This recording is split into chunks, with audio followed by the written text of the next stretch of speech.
Good morning, welcome back to my channel. অনেকদিন পরে আবার একটা ব্লগ শুরু করছি। আশা করছি এবার থেকে ডেইলি ব্লগ আসবে। আজকে সকালে ঘুম থেকে উঠে রেডি হয়ে চলে গেলাম মা বাবাকে নিয়ে আমার দাদুর বাড়িতে।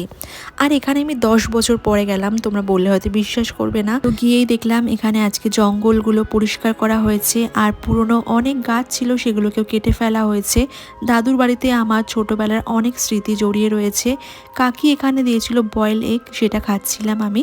আমরা বাড়ি থেকে খাওয়া দাওয়া সব করে গিয়েছিলাম, চলে গেলাম এখানে এই ক্ষেতটা দেখতে। এখানে টমেটো চাষ করা হয়েছে, কিন্তু টমেটোগুলো কেউ তুলছে না, কারণ টমেটোর দাম নাকি বাজারে অনেক কম।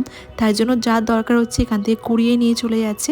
আমিও তুলেছিলাম এত বছর পর এখানে এসে বারবার ছোটবেলার কথাই মনে পড়ে যাচ্ছিল। শহরের ব্যস্ত পরিবেশ থেকে একদিনের কিছু ঘন্টার জন্য এখানে এসে মনটা এত ভালো হয়ে গেল কি বলবো। তারপর বিকেল বিকেল আমরা এখান থেকে কিন্তু রওনা দিয়েছিলাম আমাদের বাড়ির উদ্দেশ্যে।